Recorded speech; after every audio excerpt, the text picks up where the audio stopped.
Hello students, how are you? Hope you all are fine. In our previous lecture, we have discussed about various properties and disadvantages of synthetic fibers.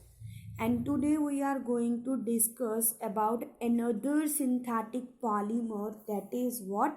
A plastic. Okay? And the source of plastic is what? Petroleum. That means plastics are made from what? Petroleum. And petroleum is what? A crude oil that is present in our nature. And next, see students, plastic can be of two types. First is thermoplastics and second is thermosetting plastics. Now what is thermoplastics? A plastic which can be softened repeatedly, that means they can be melted by heating and can be molded into different shapes again and again. That means we can change their shapes. Whereas thermosetting plastic is a plastic which once set, that means once their shape is decided, that shape cannot be molded again. And next we have to discuss about what properties of plastics. See, first property is that plastics are what? Poor conductors of electricity and heat. That means they do not allow electricity and heat to pass through them. That's why plastics are used to cover electrical wires. Okay, and also they are used to make what? Tumblers. As the tumblers made of plastic do not become hot when a hot drink is poured into them. Second property is what?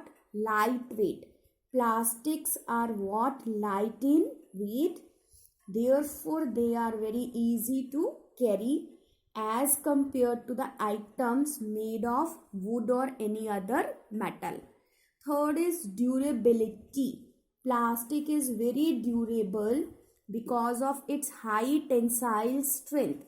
That means it is not easy to break any plastic material as compared to the materials that are made from natural fibers. Fourth is corrosion resistance.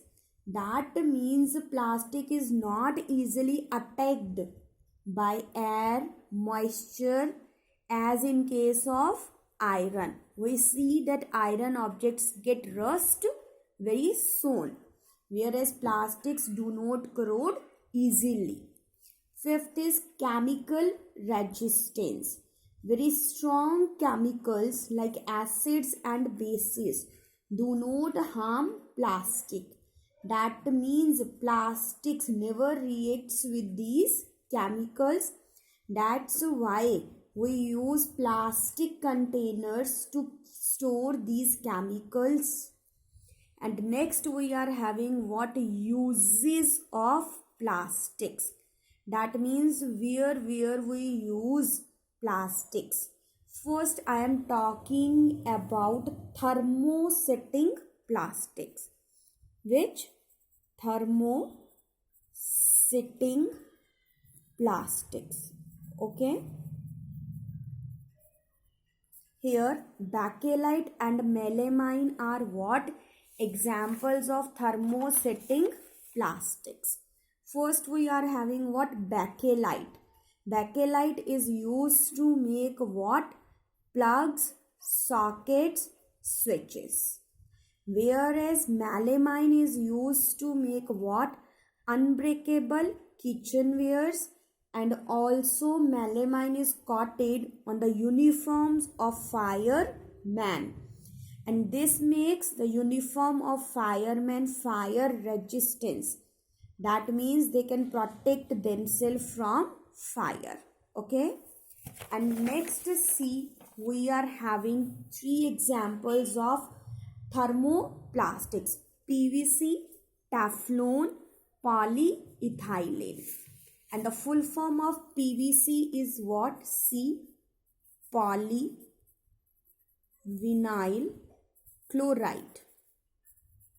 And PVC is used to make enclosures for electronic items, shoes, soles and pipes.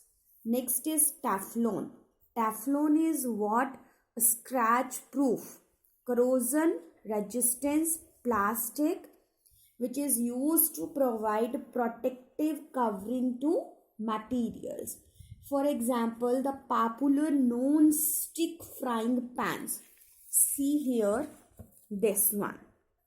The popular non-stick frying pans are covered with Teflon, and also Teflon coating on a car protects the paint of the car. And third one, as I am saying, is what? Polyethylene. That is used to make what? See, supermarket bags, plastic bottles and packing materials for milk. Okay. And last one is what? Polystyrene. That is used to make thermocol, disposable utensils that we use in our routine life, cover for CDs and cassettes. Okay. So this is all about uses, properties of plastics. And your homework is that you have to write first, differentiate between thermoplastics and thermosetting plastics, and after then you have to explain all the properties of plastics in detail. Okay, so have a nice day. Goodbye.